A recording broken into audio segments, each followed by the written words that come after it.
I can jump in first. The first thing that comes to mind is actually, I remember obviously like DeFi summer in 2020 kicking off around June and just being wild for sort of like the development of DeFi. And I remember thinking things were so overheated. And some of this is a little bit of PTSD from like 2017, 2014, but I thought things were so overheated that the bull run would definitely be over by like March, April of this year. So a month or 2 months ago was kind of like my prediction. And then I think in December, Elon Musk bought Bitcoin, and that changed everything. I think not only did Elon Musk buy Bitcoin, but right before that, the OCC released some guidance on stable coins, and those two things changed everything from an institutional perspective. And like the conversations I have at Compound just changed. Like we used to only talk to crypto financial institutions like hedge funds, custodians, exchanges, and we started getting inbound from non-crypto financial institutions, the Squares, PayPal's, Visas, just being curious about what's really going on here, and since they felt like a door had really opened for them to get involved. So that's something I didn't think would happen actually for years, but happened very quickly just a few months ago. Yeah, I think just adding to that, that was one of the observations that I had as well. And I think it's been really wonderful for the industry as a whole because it's bringing so much awareness.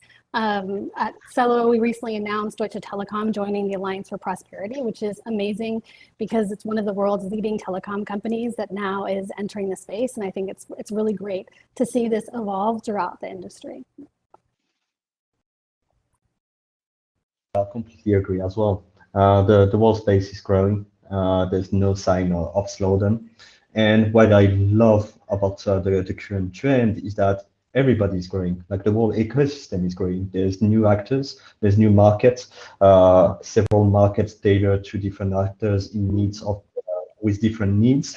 And like the whole pie is growing. Like Aave and Celo and Compound all grew tremendously this year. And we all have like this same sentiment, I think, across our protocol that there's still a lot to do.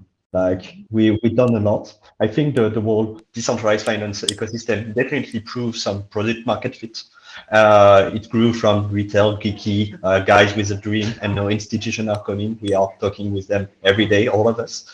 But there's still so much that to make the world decentralized finance more seamless. Like I always say that like these past few days because I think it's a good example. My father is an Aave user, but my father is an engineer, so that was easy. My mother is not an engineer, and she deserves to use decentralized finance as well. And the day what we build is easy enough for my mother, I think we will have made some progress. But until then, there's still a lot of work to do. Yeah, and you mentioned new markets, Marc. Like, a lot of the pillars that DeFi rests on, include sort of financial inclusion, providing access to those who need it most. And I think, Celo is doing some really interesting stuff, like in emerging markets. I work with like the Grameen Bank. Xochitl, do you want to talk us through some of the developments there? Yeah, definitely. So Celo's mission is to build an open financial system that creates conditions of prosperity for all. This mission is deeply meaningful to me. So my family is originally from a small town in Mexico that didn't have running water or electricity. And I've seen firsthand how access to financial tools can change lives. Celo, for those of you that don't know, is a mobile-first blockchain. And I think this is really important in the context of developing countries, because in developing countries where market penetration of banking and financial systems is low, we see really high adoption rates in terms of mobile phones and smartphones. So really exciting, I think, to see the ecosystem grow, as Marc was alluding to, and some of the use cases that are emerging. And how these use cases are working together to really provide a suite of financial tools and services. So you mentioned the Grameen Foundation. We worked with them to provide COVID aid relief to single mothers in the Philippines, but I've also seen use cases with unemployed youth in Africa, receiving micro earnings in Celo dollars, and a group of Venezuelan refugees receiving loans that help them double their income. I think this is where the magic of DeFi happens, right? Because now with this new technology, we're able to not only bring these financial services to life, but people are able to kind of put their money to work for them. And that's really exciting for me. Yeah, I'm thankful there's projects like Celo out there with really a focus on this type of thing. It's something that I think I care about a lot, and it's like sort of a key premise of why DeFi is important, is like open access. But in reality these days, it's still like just a bunch of people with really good internet access who are like relatively crypto rich, who are using it. I think like at Compound, our position is sort of like what we're building is, or what we've built and launched the protocol is like this neutral developer platform on top of which people could build applications that are geared for different use cases. But you know, I'll be the first to admit that's like a little bit of a cop out. At some point, we want to think about how to really bring these services to everybody in the world. It's pretty high barrier, right? Like if you have $100 and you're looking to enter DeFi, the amount of fees that you're spending today could be like 25 or 50 even. And so I think that really is a great challenge for us as an industry to think about how we can make it more accessible. And it's something that is a big reason why we're working on Celo in terms of, you know, low transaction fees, fast time, and really gas payable and native tokens that I think makes it more accessible and more mobile in a way that we just haven't seen before.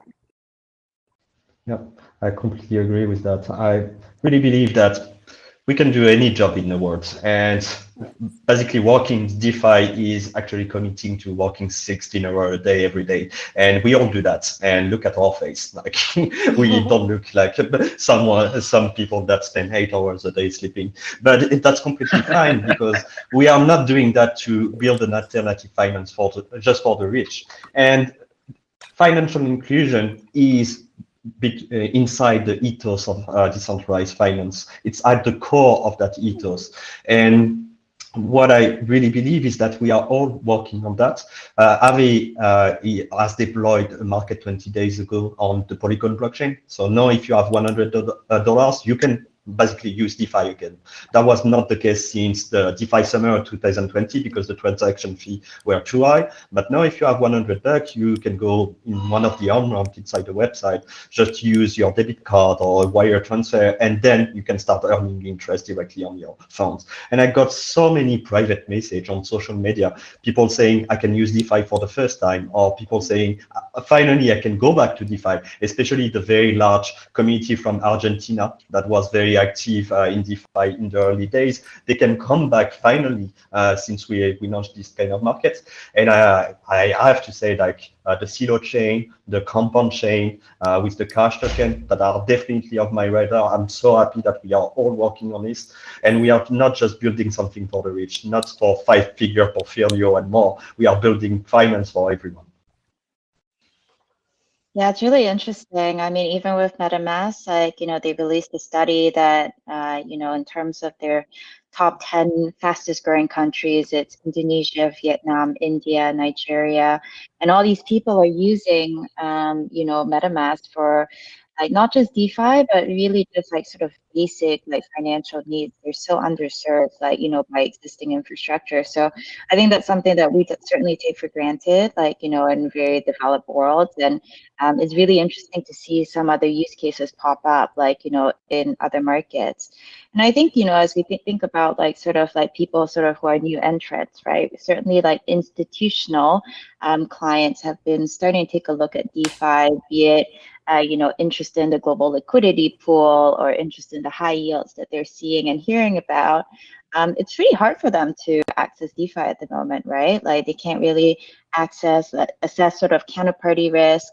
How do you guys think about it? Like, are you guys, you know, actively sort of targeting these institutions, or are you sort of just like remaining neutral on that? Yeah, I spend I think most of my time on this problem for a long time. Also, it's sort of it's still getting figured out, I think. But what I'd highlight is like some of the compliance is really like where the biggest obstacle is. It isn't a product thing. It isn't an operational thing. It's not a desire thing. These institutions want to get involved in DeFi. They want to bring the benefits to their customers or end users. And it always gets hung up on compliance and regulatory. I think the most conservative view of KYC AML for protocols like Compound and Aave, where funds are pooled with other actors, is the most conservative view is an institution will say, if there's a chance a bad actor is using your platform, even if the blockchain, you can audit it, you can track it, like it's terrible for money laundering in reality. If there's any chance that a bad actor is using it, I don't want to also use it. And then besides that, it's just that it's not that the law says any of DeFi really is illegal. It's really that the law doesn't quite have anything to say on most of it yet. It's really a lot of gray area. So one of the things we spent a lot of time exploring at Compound is actually like, how could we build an organization, like maybe a more centralized organization that looks like BlockFi for DeFi or something like that. Like behind the scenes, instead of using centralized lenders and borrowers like BlockFi does or Genesis does, what if it used DeFi protocols? So that's a path that we're exploring, where like this centralized entity would sort of take on a lot of the risk for an institution that wants the benefits of DeFi but doesn't actually want to use it directly yet.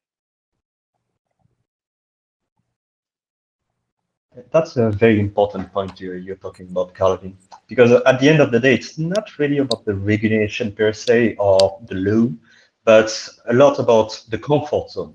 Because obviously there's some regulation. Obviously you have to comply with whatever jurisdiction you're on as an entity. And I really believe that DeFi is a spectrum. So you have like the pure DeFi that will only be decentralized with decentralized Oracle with no governance and only immutable code up there. And there's a few protocols like that. Not all of them, but like for example, Uniswap V1, or it's only like that, no governance, only code out there, and code is low, and that's it. But it's a spectrum, because at the end of the day, there's different actors with different needs, and there should be a solution for everyone. And that's why Aave has a multi-market approach. So we have the V1 and V2 markets, which is some technology. That's very good if you have like 5-figure or more portfolio. But if you have a 2-figure portfolio, or you are very sensible to transaction fee, you have the Polygon market, another option for you. If you are also a Uniswap user, you have the AMM market. So you have different markets. So it only makes sense that there's another market out there, maybe one day, that is more inside the comfort zone of this kind of institution. And I think that's the way DeFi is going. I think it's fine, because it's all about freedom. And if you want to go in the fully permissionless market, you go there. If you are more comfortable with permission need market, you can go there as well. But what is important is to not lose from sight the decentralization. You should not bend the knee to decentralization. So you still can enforce that on public blockchain, such as the Ethereum blockchain, and you can still enforce that on smart contracts that are auditable and verifiable and open source. If there's a whitelist to permission because there's some regulation to be enforced, so be it. That's just one part of the spectrum, but we should not bend the knee to decentralization. Yeah. Well, to centralization, we should stay inside decentralization, obviously. I really like the multifaceted approach. If I take a step back and if I just think about like regulations more broadly, I think what we can all agree on is that DeFi holds tremendous promise.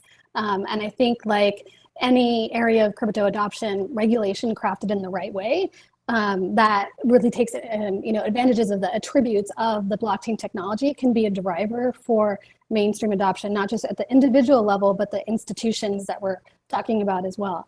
And I think that, regulation on the flip side that merely imports some of the concepts that we see in traditional finance and tries to apply them to this new area can hinder innovation. And so I think there is a real big opportunity for us, as an industry to work together to advocate for, blockchain native solutions that can address some of the risks and the compliance issues that we're hearing, right? But also support further adoption across the industry as a whole. Yeah, I agree with what both of you have said. I've had this idea. I thought it would be really cool to basically have like a walled garden for only institutions with like whitelists and that are regulatory compliant. I think all you would need for the very basics of a DeFi ecosystem is a money market or sort of interest rate protocol, a stable coin, and then an exchange like an AMM. So imagine if, there were forks of Compound or Aave or Uniswap or whatever, and then Maker, or maybe just like USDC or something. Just those three things with only whitelisted actors. I think you could get a pretty interesting ecosystem going. I just don't know how to think about like if that benefits just institutions or also other people, or really like us as sort of like crypto fans. But I believe that this kind of market can create some liquidity sink, because the institution will be comfortable using that, and usually they not use this kind of product to deposit $100, that's for sure. And basically smart people, because when there's incentive, there's always smart people that will be able to play on both sides, because they have entity and because they are maybe more comfortable to be more adventurous inside the permissionless market.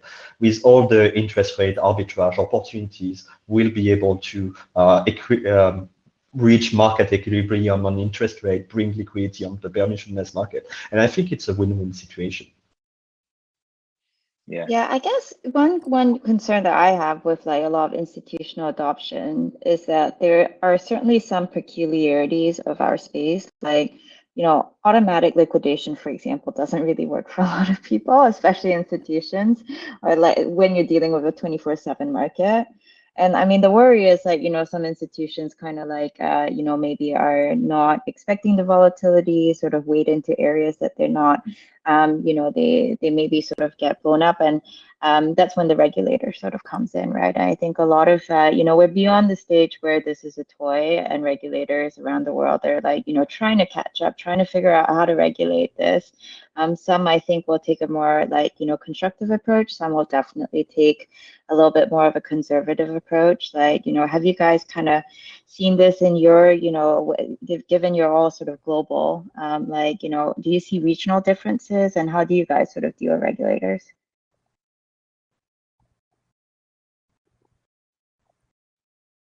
No one likes a regulation question. I'm in the US, as is all of the Compound team, and our company is headquartered here. So I'm very US centric in like my understanding of regulatory issues. So I don't really know how regulations are applied differently elsewhere. Here, it sort of feels like it's also up to like every particular company and really person sort of has their own nuanced view on how to interact with the regulations that exist. I mean, we get regulatory questions all the time from the people that we talk about. I think it's just a work in progress. I usually just refer them to our general counsel because I don't really know. I have the feeling we are at the stage where when you ask the 5 best lawyers in the world the same exact question, you would get 8 different answers. And that's completely fine because nobody has the right answer. But everybody can do their own work and try to do their best effort to have a product that is as compliant as possible. And I think everybody in the ecosystem is really well behaving on that area. That's right. I think like one of the ways actually we talk about looking at it is best effort is really the best you can do if you also want to be innovative and sort of like push the envelope. And also like remembering that the regulations are designed so that people don't steal other people's money. So like if you're building a project and you're making best effort and you're legitimately not trying to steal other people's money, then hopefully, you're in the clear. Yeah. I think like just the question on like, are we seeing differences across regions? Yes, absolutely. I mean, I think even in like the United States, there was some commentary on Twitter recently, just like different states taking different views on this, right? You see states like Tennessee, like really embracing crypto, right? Which is, I think, phenomenal. And I think that, that's just even within the US. When we look at it globally, everyone has like different levels of, appetite in terms of this new innovation. And I think this is something that we've seen like with prior technology, right? This is a big part of this is education as well. And like, how do you work with regulators to really talk them through some of the benefits, but also discuss like some of the risks and, what's built into the system to kind of address some of those risks, right? Yeah. Yeah, definitely. And I mean, I think DeFi will keep growing and we're going to see more precedent, hopefully, and more understanding. And as it grows, I mean, DeFi is still very much Ethereum centric, right? And it's always great to get the perspective from other ecosystems like Celo, for example.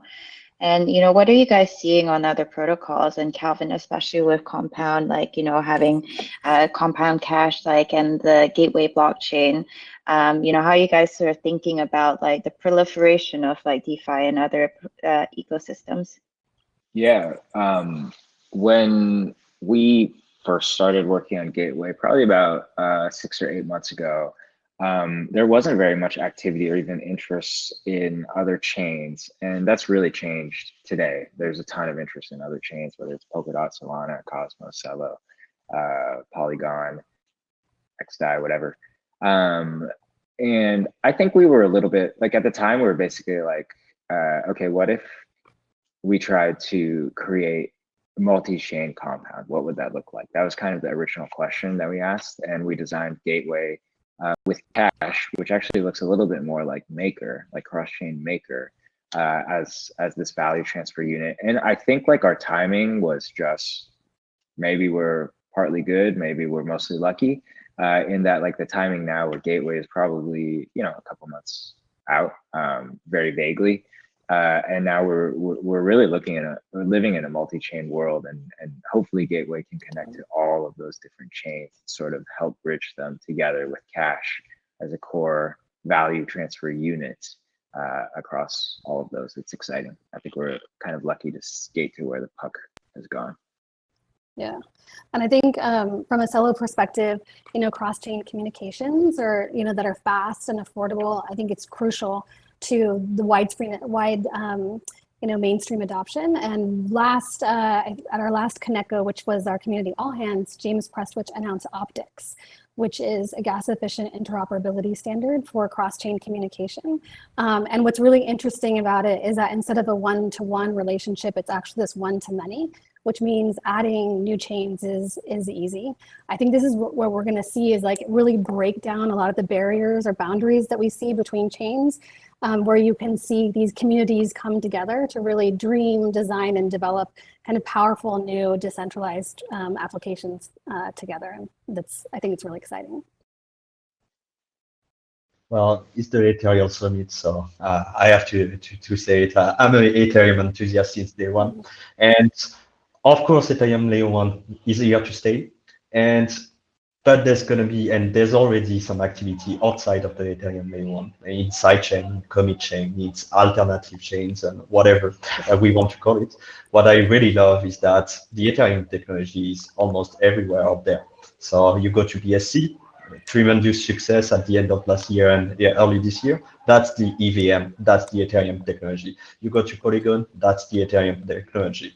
And even the non-EVM chain are adopting the EVM technology because that's what we want. That's what people use. That's what people are comfortable with. And yeah, if you are an Ethereum developer, you are doing a good job. Keep on learning. There's a lot of things to build on there.